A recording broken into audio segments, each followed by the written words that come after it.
Welcome to Politics Done Right. I am your host, Egberto Willies. This is a progressive program that will take the mystery out of politics. This is the program that will encourage you to make sure government becomes we the people.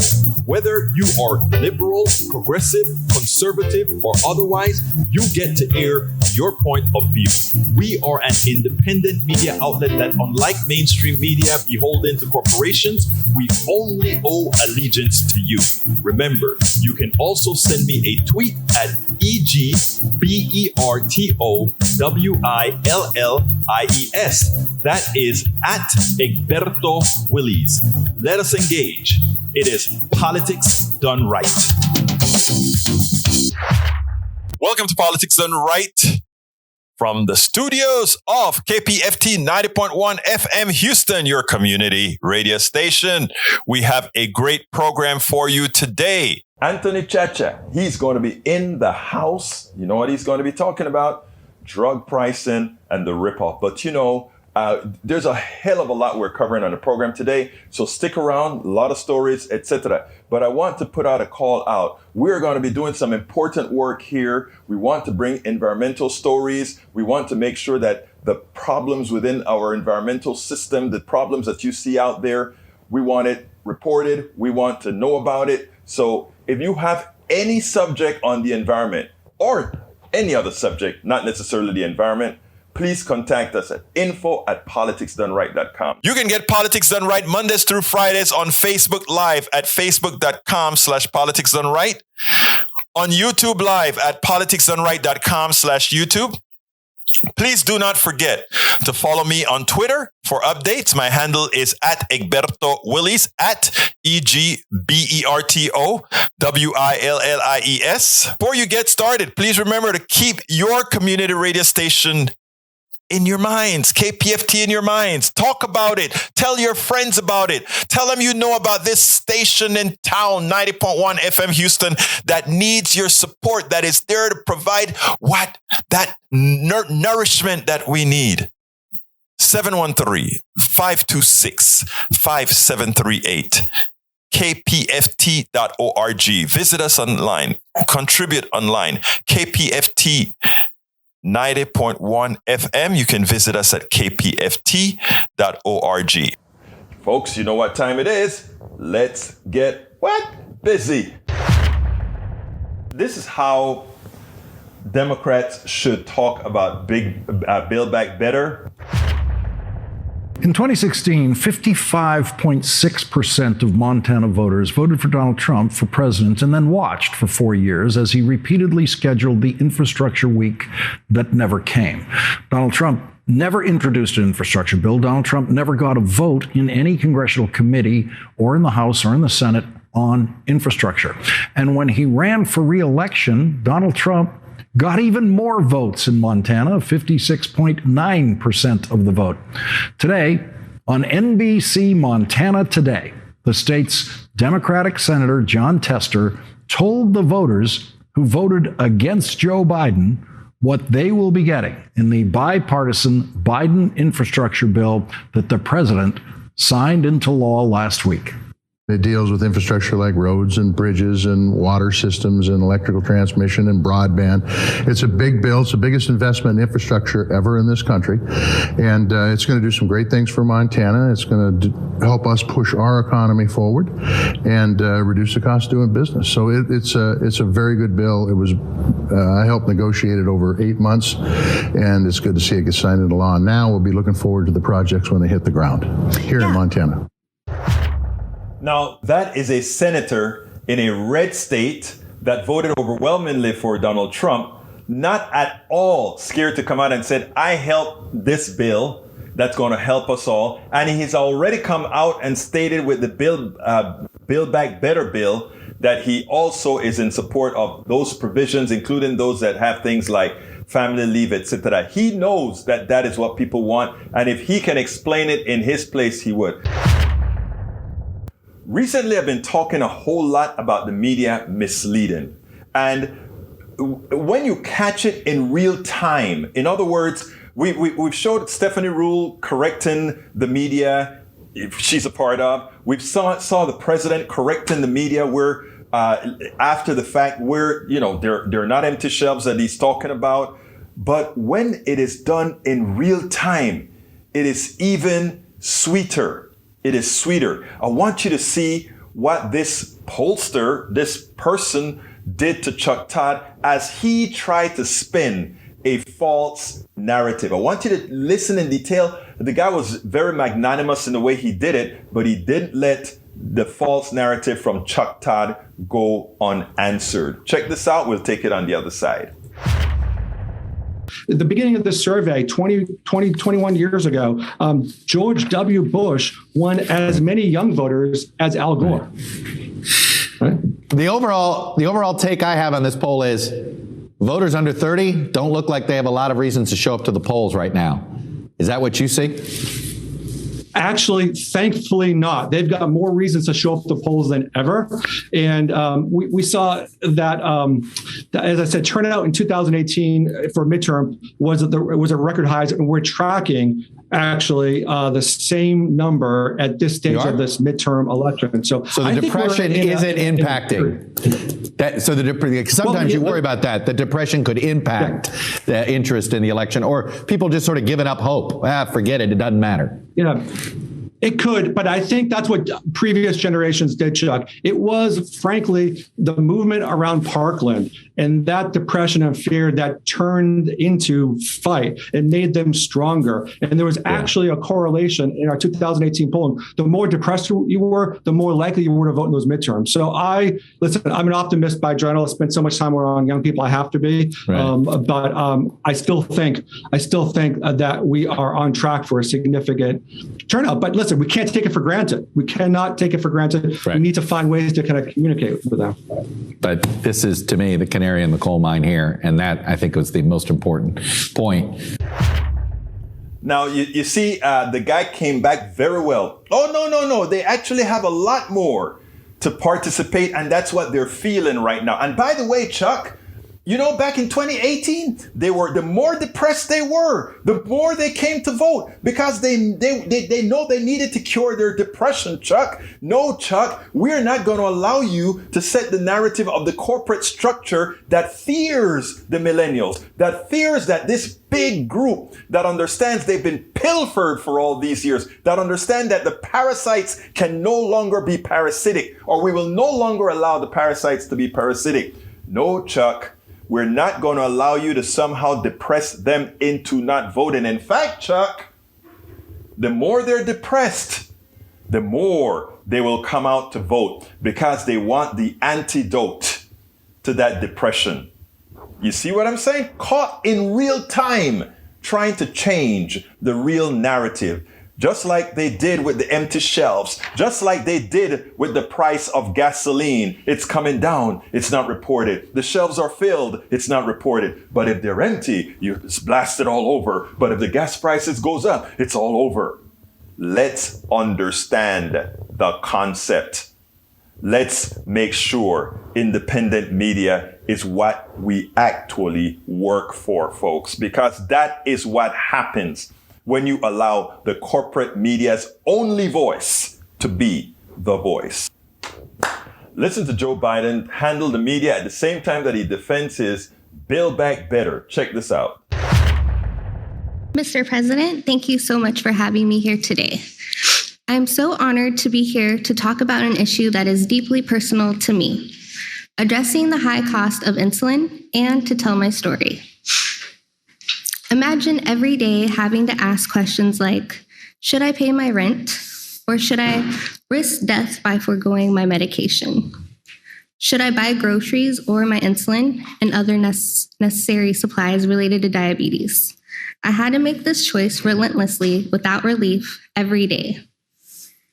In 2012, at the age of 21, I was diagnosed with type 1 diabetes.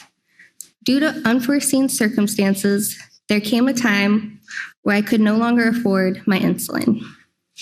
I was forced to ration my supply of drug that is as vital to me as water. I felt myself growing weaker and weaker each day. I could actually feel myself slowly dying. One day I was rushed to the hospital where they told me I was in diabetic ketoacidosis, a life-threatening and potentially deadly complication of my illness. I slipped into a diabetic coma and I could have died. This was a terrifying incident. I was ashamed that I couldn't afford my life-saving medication. I didn't want to ask for help. I shouldn't have to ask for help. Insulin and healthcare should be affordable. Ever since my diagnosis, the cost of my diabetic medicine has dictated everything from what kind of job I can take, whether I can set aside some money for savings. Thankfully, I am now able to afford my insulin through my employer benefits. I'm fortunate, but I know there are thousands of people facing this struggle. The reality is that 1 in 4 patients with diabetes has had to ration insulin due to high drug pricing. President Biden gets it. He has a plan to not only save me and millions of people like me money, but also to give us the certainty, the ability to control our health without our health controlling us. For me, President Biden's Build Back Better Act would mean peace of mind. I know how fast our circumstances in life can change in addition to my illness. I am plagued with the fear that I may not be able to afford my insulin again.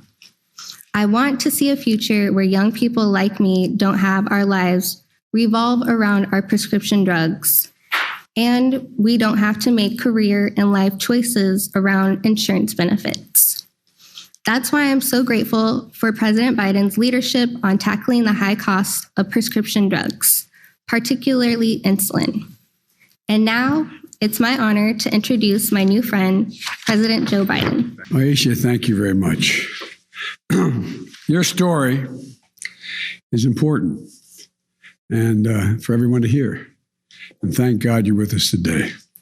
Today, I'd like to talk about how we're going to help millions of Americans protect and preserve their health and live with the dignity of knowing that they can care for themselves and their loved ones, all by making the cost of prescription drugs much more reasonable.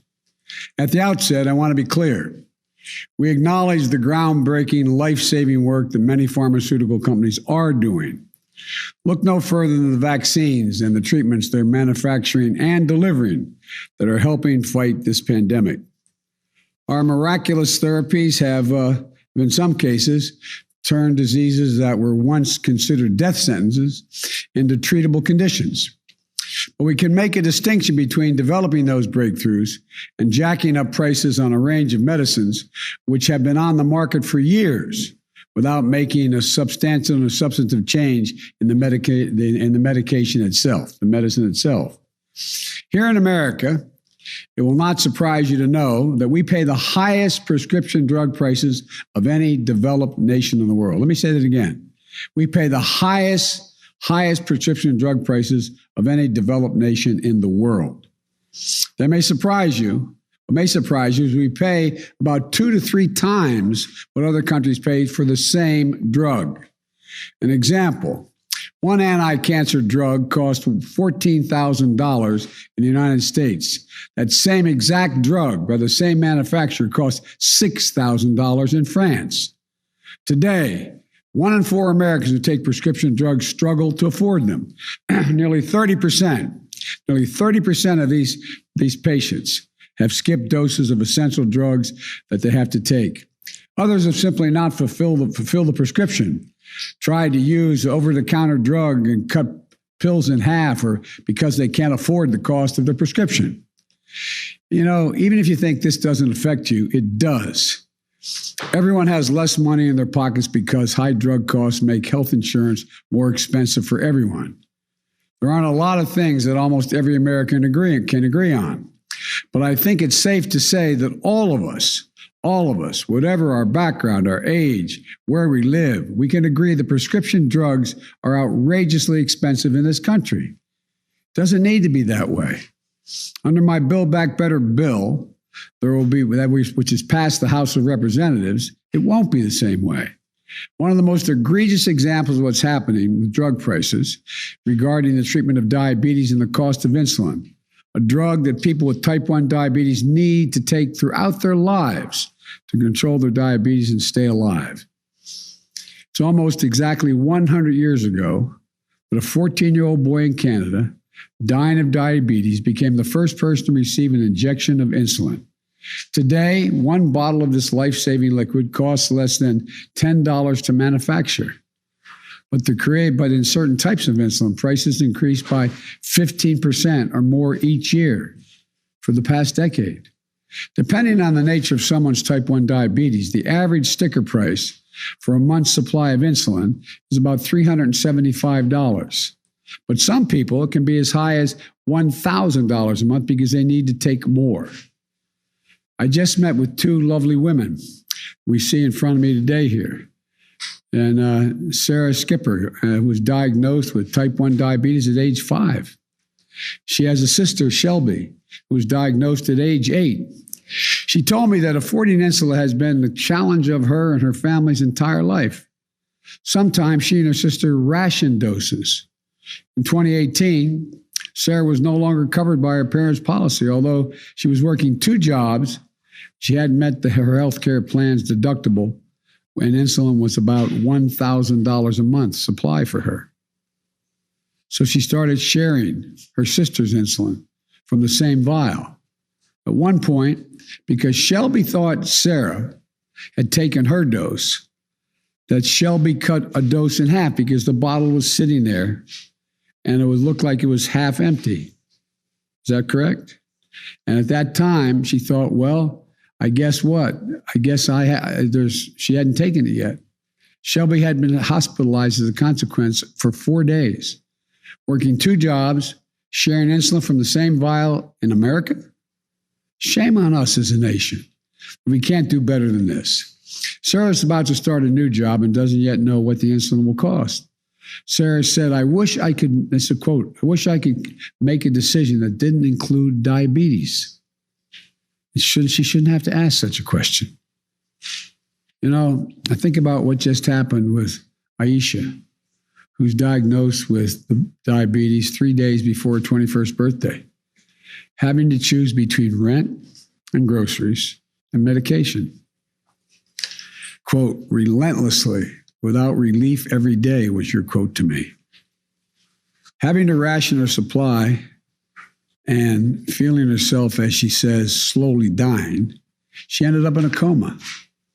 Think about that. The difference between nearly dying and thriving is the cost of one drug. Sarah and Aisha are far, far from being alone.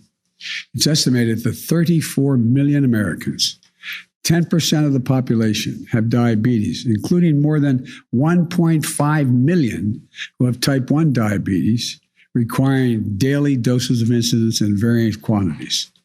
Remember, all of this stress, hardship, suffering, and sacrifice is due to a drug that costs just a few bucks to make. One study found that Americans pay 10 times as much as other countries for insulin. These price increases are about companies looking to maximize profits and nobody standing up for the patients. Nobody with the power to do something about it. It's enough. Nobody has held the manufacturers accountable until now. My Build Back Better bill takes 3 key steps to lower the cost for families dealing with diabetes.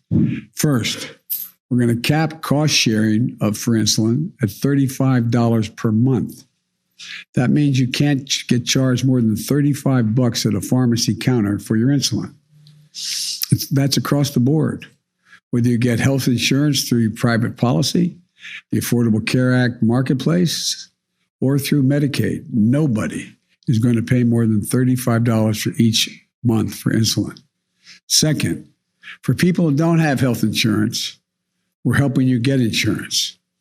That way, people with diabetes can get protected with that $35 copay cap. People who are uninsured today can visit healthcare.gov to check out the options. In many cases, people can get a full health care plan, including coverage for insulin and other prescription drugs, doctor visits, and hospitalizations for less than $10 a month if you sign up for the plan. If you live in a state that has refused to expand Medicaid under the Affordable Care Act, my Build Back Better bill is going to fix that as well. These changes are going to ensure access to affordable coverage for millions more Americans and help more people with diabetes get coverage they desperately need. Third, we're going to end the days when drug companies could increase their prices with no oversight and no accountability. Going forward, drug companies that increase their prices faster than inflation are going to face a steep excise tax.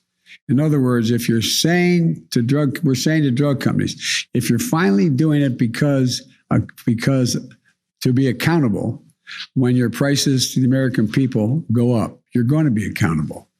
This is important, not only from a health standpoint, but from the standpoint of personal dignity. Imagine if you're a parent of one of the roughly 200,000 young people in this country that suffer from type 1 diabetes. Imagine if you can't afford their insulin. It's not only a risk to your child's life, it deprives you of your dignity. Just imagine, as a parent, having a child with type 1 diabetes and not a damn thing you can do about making sure they have it. You've sold what you can sell. You don't have the money to get it done. Well, my plan addresses an additional fear patients face, which is that when their children are starting their careers and are no longer eligible in their parents' health care plan, they'll be able to get insulin that they need. Outrageous cost affecting everyone across the board, spanning every kind of condition and disease.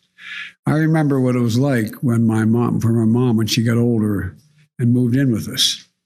Her prescription drugs were thousands of dollars on a monthly basis. Fortunately, I had 3 other siblings, and we collectively had the means to chip in, so she didn't have to exhaust all of her savings and sell whatever she had left to make sure she could get her drug costs covered.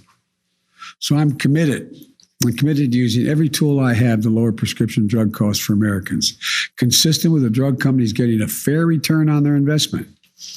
To really solve this problem, we need the Senate to follow the House of Representatives' lead and pass my Build Back Better bill. In addition to the specific progress that the Build Back Better bill is going to make for families facing diabetes, it will also take the additional step of lowering drug costs for people on Medicare. Right now, the only thing Medicare is not allowed to negotiate, they can negotiate the cost of doctors' visits, hospitalization, all the rest. The one thing they can't, as a matter of law, they're not allowed to negotiate the price for prescription drugs. For everything else, doctors' visits, crutches, they can negotiate. My plan gets rid of that prohibition. What I'm proposing is that we negotiate a fair price, one that reflects the cost of research and development and need for significant need for significant profit. But that is still affordable to consumers. Right now, drug companies will set the price at whatever market will bear.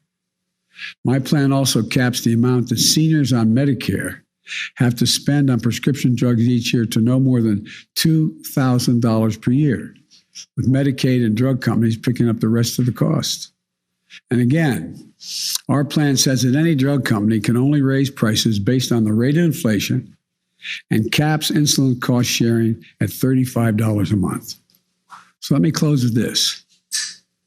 I've long said healthcare should be a right, not a privilege in this country. And the women I've met with today, and millions like them, are the reason why. People for whom the cost of one drug is the difference between hope and fear, life and death, dignity and dependence. We're closer than ever to passing my Build Back Better bill and providing people suffering from diabetes and so many other diseases the medicines they need and the dignity they deserve being able to afford them. This is not a partisan issue. Diabetes, Alzheimer's, cancer, so many other diseases, they don't care if you're a Democrat or Republican. It's not about whether or not your loved ones can afford a prescription drug you need. So we need Congress to finish the job, to come together and make a difference in people's lives. And as my grandpa used to say, with the grace of God and the goodwill of the neighbors, we're going to get this done. So you don't have to worry every single day about what you're going to be able to do. God bless you all and God protect our troops. Thank you so much. Right now, the big issue is on abortion, is on a woman's right to choose, a woman's right to control her own body.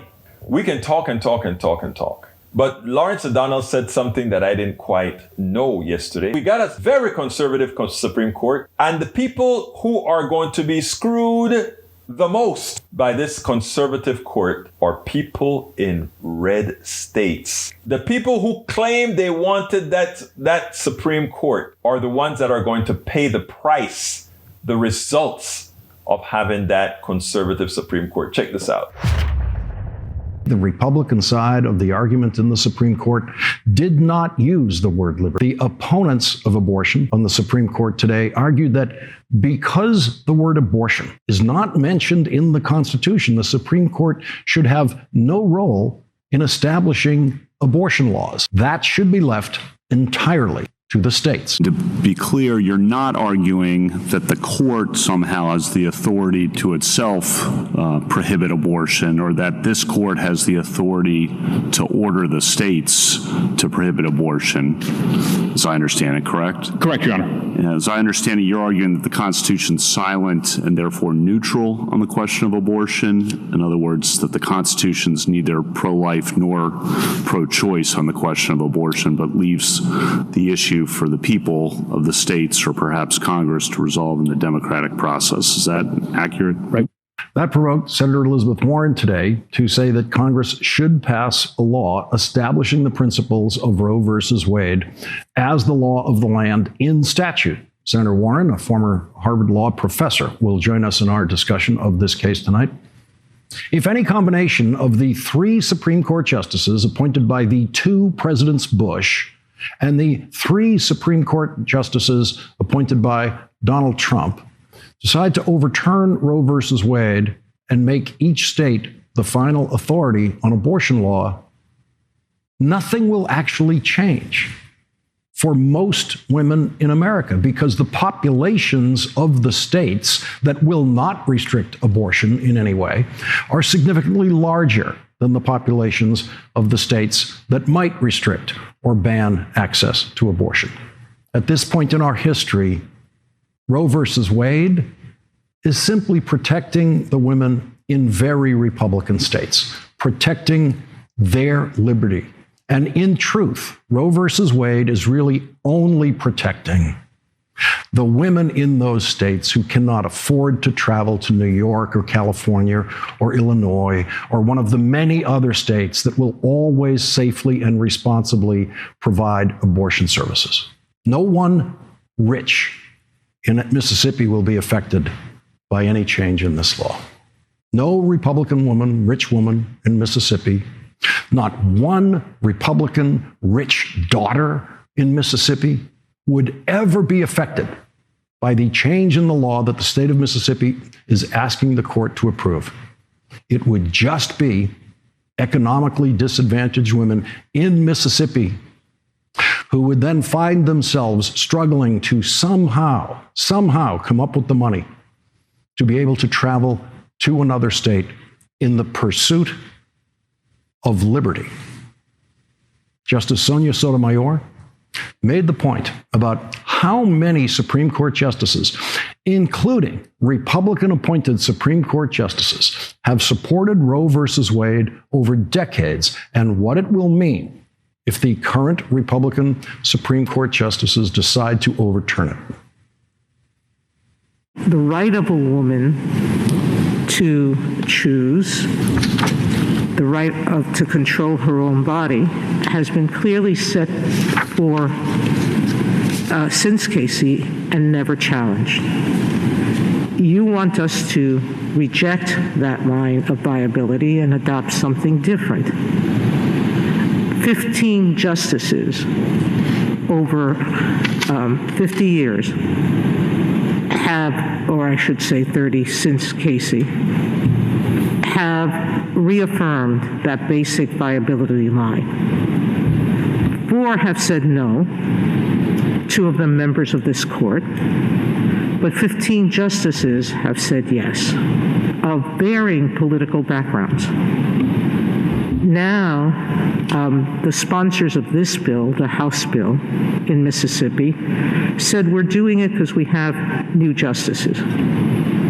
The newest ban that Mississippi has put in place, the 6-week ban, the Senate sponsor said, we're doing it because we have new justices on the Supreme Court. Will this institution survive the stench that this creates in the public perception that the Constitution and its reading are just political acts? It is amazing. She hits the nail on the head. The stench is, but the stench has been there. The stench has been there since Citizens United, since McCutcheon, since all those rulings. The stench has been there. It's been a corporate-owned Supreme Court. And when you talk about a conservative Supreme Court, solving issues like gender issues and childbirth issues and abortion issues for the Supreme Court is just, we'll just talk about it, give them a bone. The debate isn't about killing a baby. The debate isn't about any of that, because the debate is whether we can tell a woman. Let's be clear here. From just a scientific point of view, a child in the womb of a woman, and this look, I have no position that I should viably take with respect to what a woman thinks, what she does to her body, etc. But think about this. You are forcing a woman to, a fetus is a parasite, right? It 100% depends on taking the energy of the mother. Should a woman decide that she doesn't want to do that, that has got to be her choice. Now, folks like to talk about you kill a fetus, you're killing a baby. The truth of the matter is women naturally abort fetuses and blastocysts and all these things throughout their pregnancy, period. None of us have the education, none of us has the knowledge to come out here and say that a fetus is a living human being, okay? That's number one. Now, if you want to believe that, if you want to believe that a fetus is a human being, by all means, it's a free country. Believe that. Force your wife, whether she wants to or not, if she accidentally gets pregnant, to carry that baby. Force the people under your control, which should be none, but we know where the patriarchy lives. You worry about them in your religious entity or wherever you are. But do not impose that economic burden on a woman. And you know what is so ironic more than anything else? All these people that are trying to protect a fetus, when it is time to invest money in the living, when it is time to invest money in those who are already born and need to have access to success, they're never there. They are absolutely never there. They don't want government to do anything positive, but they want government to tell a woman, I will tell you what you can do with your body. You know what I bet? If they said to men, in other words, we cut a piece of your thing off if you impregnate a woman, I bet if you said that, the laws would change. I bet if men could carry babies and it affected their careers, I bet they'll find some other way to talk about it. But you see, in a patriarchal society where everything is governed by the penis, until we extricate that false patriarchy out of it, we'll continue to get those things. I tell you, there's one thing. I grew up a chauvinist. I grew up a sexist. I grew up all those things. But you know what was interesting? Having a daughter, because I remember telling her when she was young, go to that pastor and ask that pastor, why can't women be pastors too? In her church, the women did most of the work, yet all the men were deacons and sporting their waiting for the women to do things, right? Look, that's a pastor that. Luckily, they both my wife and my daughter remained in that church. And that is I'm not a church going guy, but it's a church I love. And I love the people in that church. And the reason I love the people in that church, my wife is a deacon in that church. Women are deacons in that church. Women are preachers in that church. Women are doing everything men do in that church. Equity. Equity. But you know what? When it comes to anything else, we know what it's all about. We actually know what it's all about. Something telling happened today. The president went on and he spoke about the great employment numbers. I mean, the economists wanted more, but we know that over the last several months, the employment numbers have been coming in sort of very low, and then they've been sky high a few months after the adjustments are made. But anyhow, he came and he spoke also about the supply chain. There are 40% less containers on the docks. Where he was able to help facilitate, put in these private sector companies together so that things would work more efficiently. The administration came together and did that. In other words, the government came to bail out the private sector once again. But it's interesting because with all the bailout that the government has been doing for the private sector and getting products to market, etc., the media is still showing empty shelves in their news reports, right? It's like if they did the news reports a long time ago and they refuse to show America what's really going on because it doesn't fit the narrative. Well, today, in a previous video that I did with the president, he went ahead and he called them out. He said, I just spoke to all these CEOs and all of them are telling me the shelves are full. And I then see a report a few days after, when I'm done, that the shelves are empty. Maybe you guys need to go back and do your job. And to Stephanie Ruhle from MSNBC, she came out and she told the truth. She called her own people out. I want you to take a look at this, and then we'll take it summarily on the other side. Here's the thing. The president is certainly underplaying this jobs report. But what's really important to remember, for the last few months, Michael noted it, the jobs report numbers keep getting revised up over the last few months because the way we're getting this information is obviously getting more difficult during COVID. But look at the household survey. You mentioned it at the top. We're seeing unemployment tick down, and we've got the highest number of Americans back on the job since pre-pandemic. To say that the jobs picture isn't good in America right now is absolutely false. But I credit the president in terms of messaging. He really took a swipe at the media, and he had a right to, talking about supply chain issues. We still have supply chain delays. Remember, the U.S. government cannot control all of the supply chain. It's global. But things are improving. In the last week alone, we heard from the Target CEO saying their inventory is up 18%. Walmart inventory is up 11.5%. I spoke to the Mattel CEO, said shelves are full and we're ready for the holidays. And the president said he told this to the American people, and then he turned on the news, and what is he seeing? Empty shelves. That's really not the picture. Things are more expensive. It's difficult, but this whole argument that Santa isn't going to be here for Christmas isn't true. And to the gas prices point, he also has a point. Reporters were lined up at gas station after gas station waving their hands about gas prices, and you're hard-pressed to find many reporters talking about gas prices dropping, but they are. Amazing. The price of gas has started falling. Are they out there saying, oh, finally, some of the work that the administration along with the private sector is doing is causing the price of... No, they have a vested interest in folks thinking we are in some sort of dire straits, that this particular president can't get the job done. Maybe they should have remembered to do that with Donald Trump, so that we would not have had an election that was so close that some Congress people won that shouldn't have won. Again, the media can set a narrative.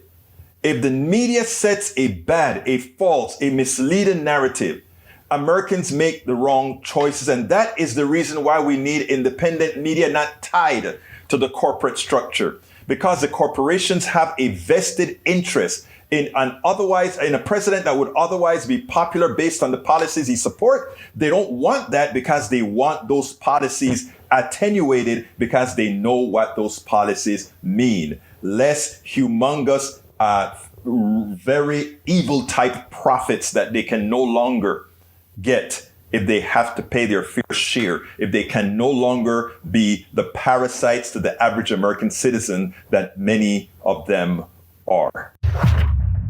Today we have a special guest. We know what's going on in the pharmaceutical industry. We know what's going on in the healthcare industry in this country. And that's why we bring you some of these very intriguing guests who know what's going on within the system. Antonio Ciaccia, president of 3 Axis Advisors. He led government affairs for the Ohio Pharmacists Association, a trade organization with a strong track record of advocating for drug price and transparency. Antonio has since spent years studying the pharmacy marketplace, publishing several analyses on the drug pricing code, and pulling the rug out of what he believes is one of the most dysfunctional marketplaces in the world. He doesn't only believe that. Those listeners of politics know that that is a statement of fact. El Señor Antonio Ciaccia, welcome to Politics Done Right.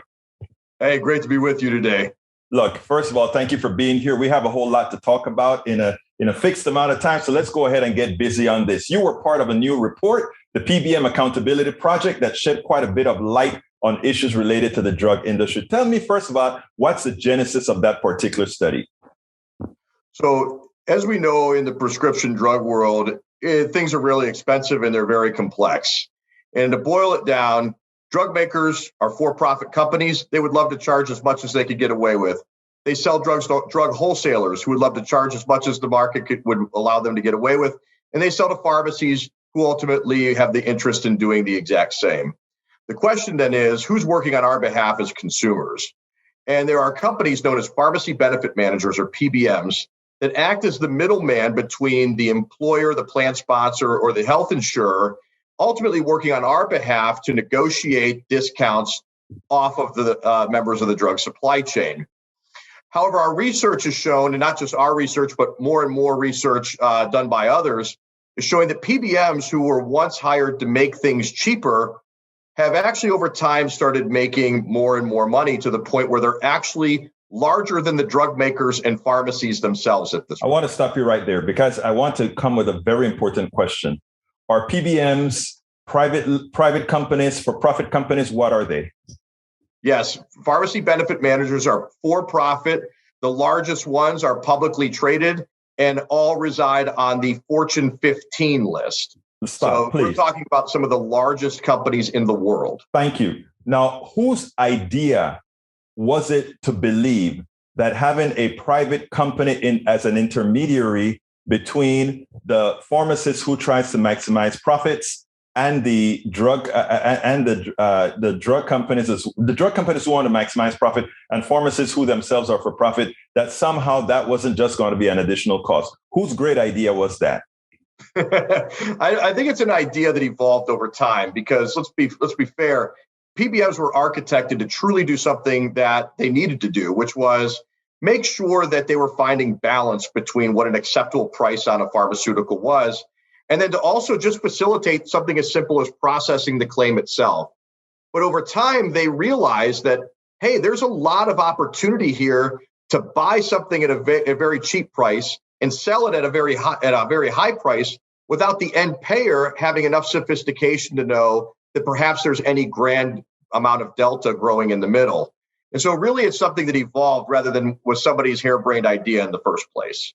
But I mean, you've been in this economic system for a very long time, haven't you been? Absolutely. Born and raised in a pharmacy household.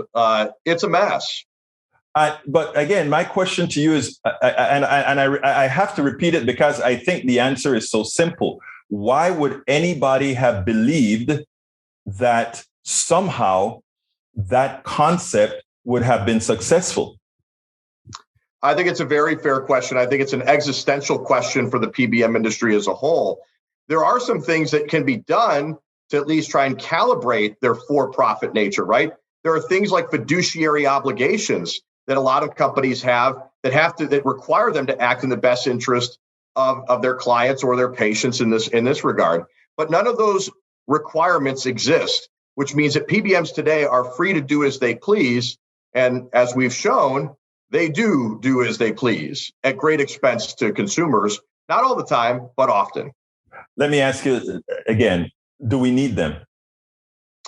I don't believe we need PBMs as standalone entities. but I do believe that we need the functionality that they provide. For example, many drugs are too expensive or don't have tremendous value. And so PBMs at an ideal level should act as somebody who's knowledgeable enough and educated enough on pharmaceuticals to say, A, whether or not a drug is worth covering for a health plan in the first place, and B, what a fair price for that pharmaceutical is when they purchase it either from the drug maker or from the pharmacy. Those are good things to have as necessary friction in the marketplace if you are going to have a market-based system.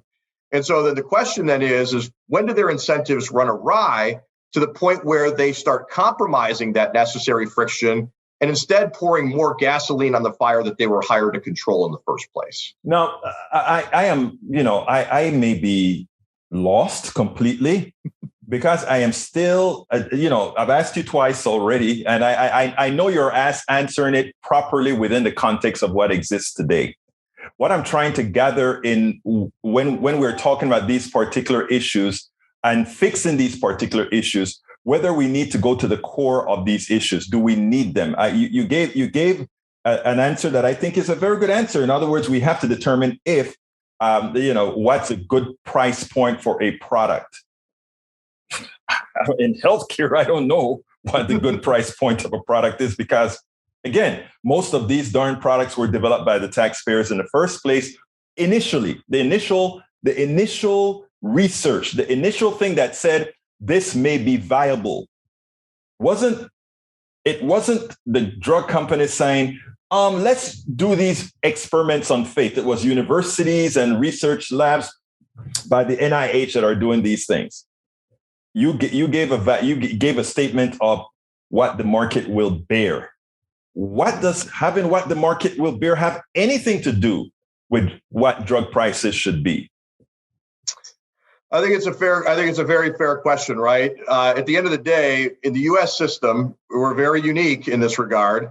We want a system that incents drug makers through profits to bring new innovative products to market. Now, whether or not we get truly innovative products, we'll leave it off to the side. But that's the system that we have, that we want drug makers to have adequate profit incentive so that they invest in more research and development, sometimes with government help, sometimes predominantly with government help, to keep the churn of new medicines coming so that either stay ahead of disease or do a better job of treating disease. Now, whether we get fair bang for that buck is a totally another question, but that's the system that we have today. I want to ask you that question because you're the expert here. You're the one telling me what you have found. Mr. Ciaccia, is that, have we been getting a good bang for the buck? Or not only that, are drug companies giving us the bang for the buck? Or are we just commodities used to make a profit for somebody? So unfortunately, and this is not to be cagey, right? But PBMs were brought in to find that necessary balance. And so we've entrusted them as a market force to find that intermediary space to say, look, if drug maker A wants to charge $100 for something that really has a value of $50, the PBM's job was to come in and say, we're only going to pay $50 for that drug, or we're not going to cover it.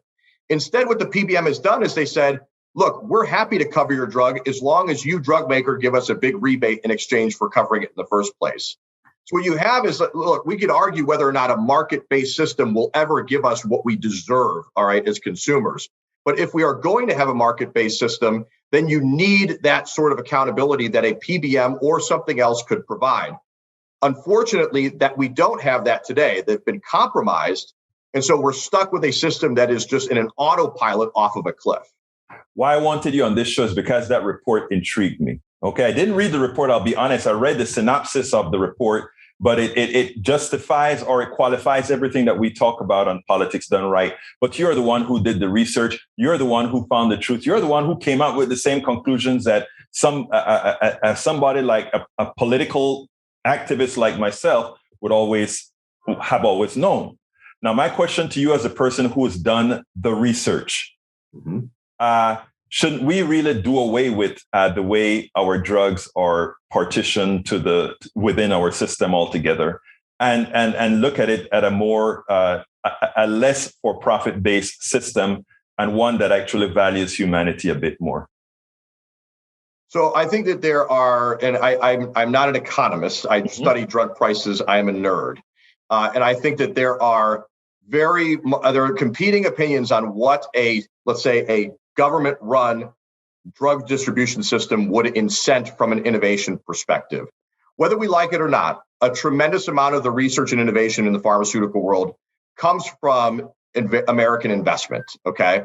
And so we do get a lot more new products, whether, again, they have great value propositions. I want to stop you there because I don't want us to tell my audience something that is a pharmaceutical statement and not a statement in fact. And here's my question to qualify what you're saying, and I'd like to hear your statement on this. And that is specifically, you said we privately invest a lot. Yeah, let's look at Claritin, Clarinex. 2 drugs. Oh, absolutely. Okay, Claritin, Clarinex.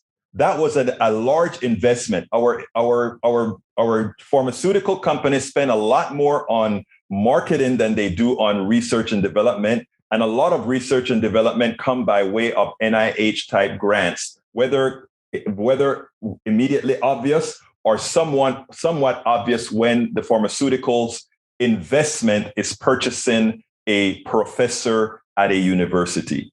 That's it. My question again, should we give pharmaceuticals that statement of fact? I mean, I'm an engineer by training, right? That's what I am by training, an engineer. I didn't need somebody to give me $100,000 to innovate. The people within the pharmaceutical companies, the engineers, the scientists, they're not the ones that partake of these great profits. So where do we come across saying that somehow innovation is relative to profits when the innovators themselves pretty much work at a fixed cost?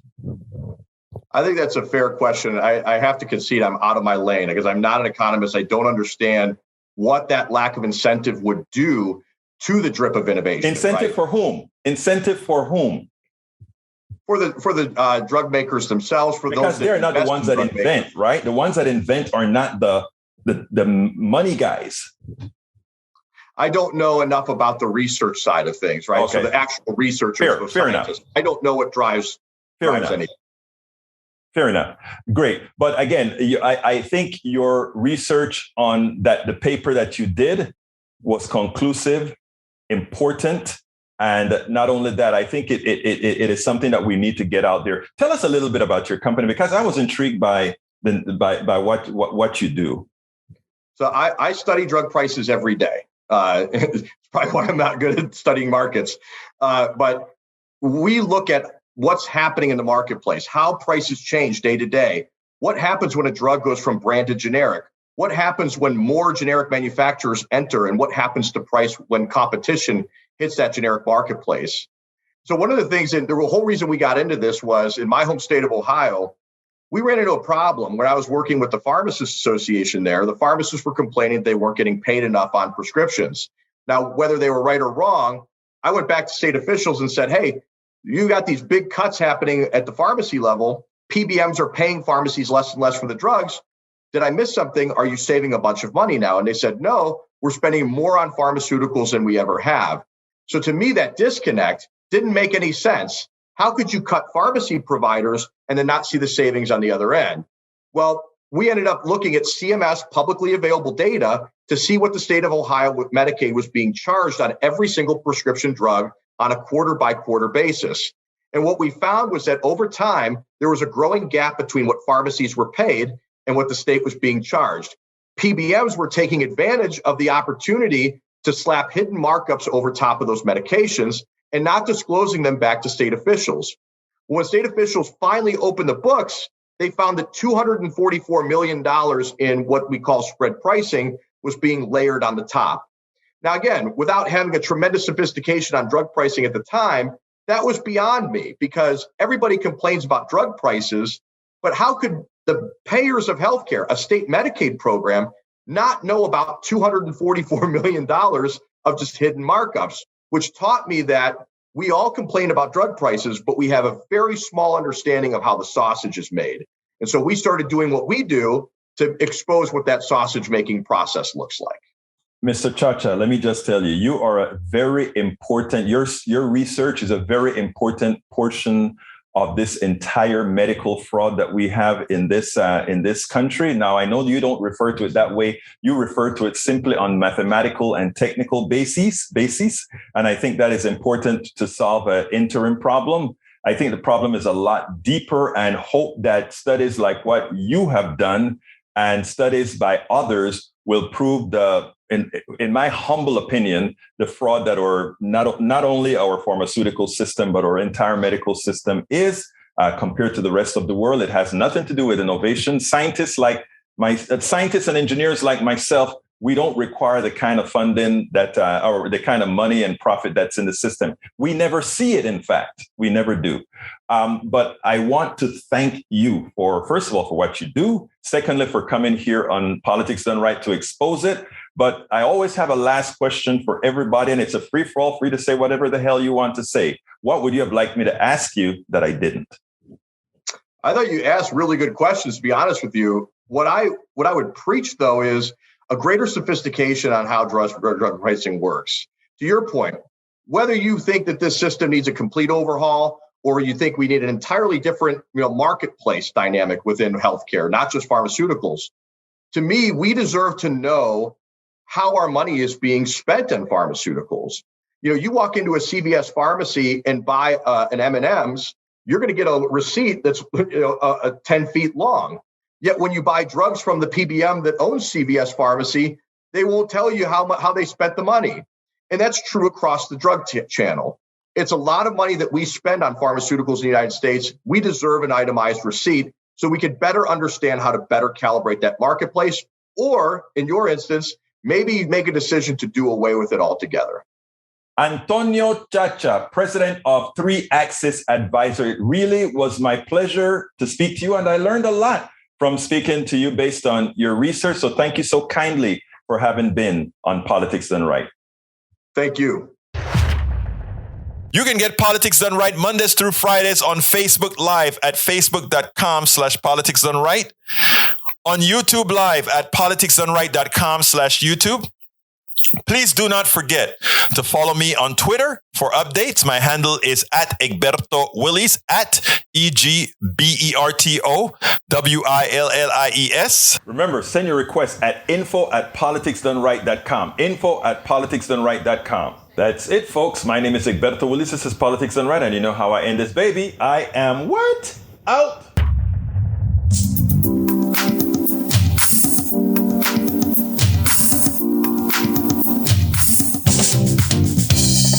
Welcome to Politics Done Right. I am your host, Egberto Willies. This is a progressive program that will take the mystery out of politics. This is the program that will encourage you to make sure government becomes we the people.